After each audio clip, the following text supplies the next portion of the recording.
then falls on them to call out their own when they are found to be guilty of all of these crimes. And you need to show the rest of the country that you're on board with, the absolute disgust at what's happened. And I think it's seriously lacking at the minute.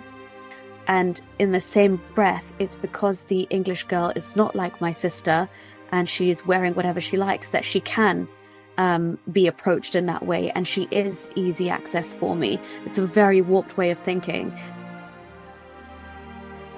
Pakistani Muslims at the moment in the UK have got a horrendous reputation, mainly down to the grooming gang scandal over decades and decades. And we don't have enough Pakistani Muslims or Pakistani people from the Pakistani community speaking out. They are becoming more insular. Part of that is down to immigration. We keep encouraging more immigration, which then allows people of Pakistani descent to live in their own little areas that don't need to integrate because there's enough of them now not to integrate. And we're doing this to ourselves and to our country. But I'm fearful. I'm fearful of what's going to come in the next couple of years. And I'm fearful of mass violence. And unless we can get some of these communities to open up, to integrate better, to start calling out the poor members of their community, because we have rapists and paedophiles in all communities. I've had paedophiles arrested and prosecuted. They all turned out to be white. So this isn't just a Pakistani Muslim problem. But the Pakistani Muslim population in this country, I can count on one hand the people I know who call out wrongdoing. The rest of them close shop. It's like a clan mentality. We'll stick up for our clan regardless of what they've done wrong, because someone doing wrong in our clan is still better than those people outside our clan.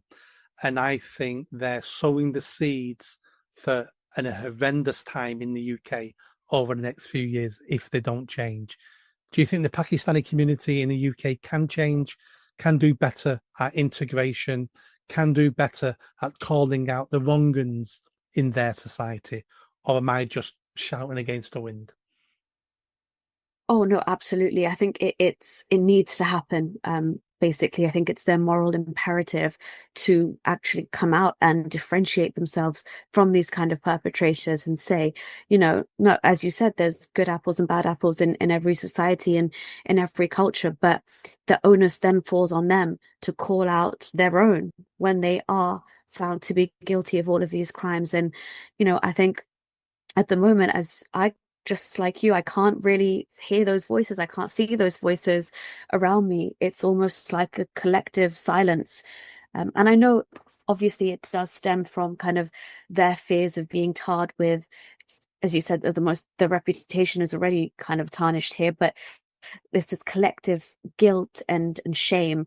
And I think by acknowledging what's happened, they're going to be part of that. But they need to change the way that they look at this issue, because as with any issue, for example, when, the sexual abuse scandal of the Catholic Church came out, and good-hearted Catholics came out and stood against it and said, we need investigations. We need to get to no child should have to go through this.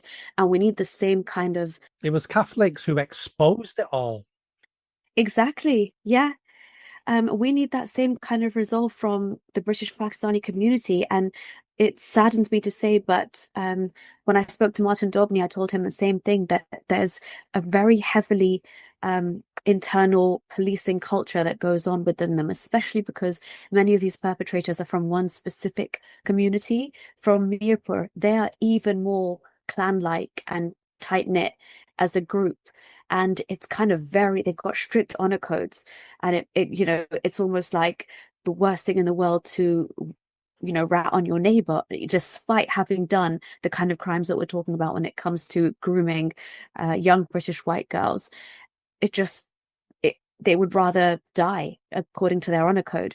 But then the onus falls on the rest of us who are not from that, specific community itself, to say, well, we're also from that country, and hey, we completely, don't condone this behavior, and we would report anything if we were to find out. It's just, you need to show the rest of the country that you're on board with, the absolute disgust at what's happened. And I think it's seriously lacking at the minute.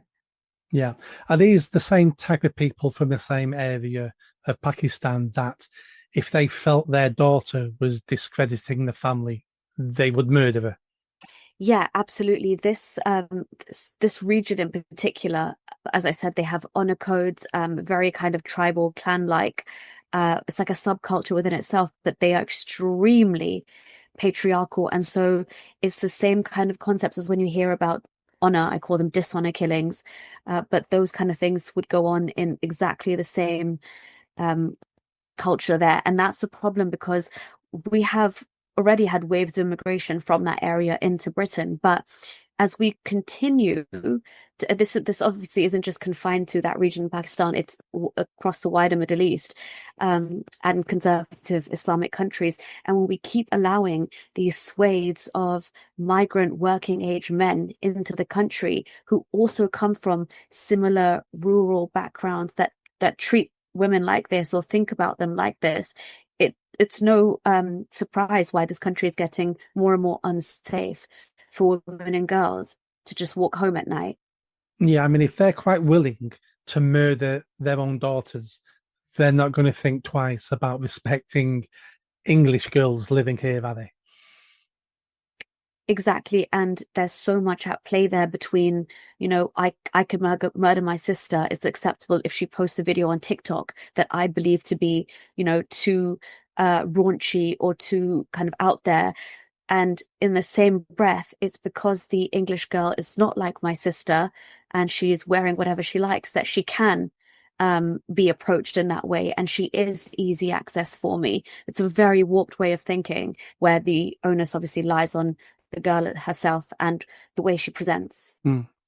We've got a lot of work to do in this country, haven't we, around integration, assimilation, and also understanding who we're allowing in the country, from what countries, from what parts, from what cultures, and what sort of traditions and opinions that these people have.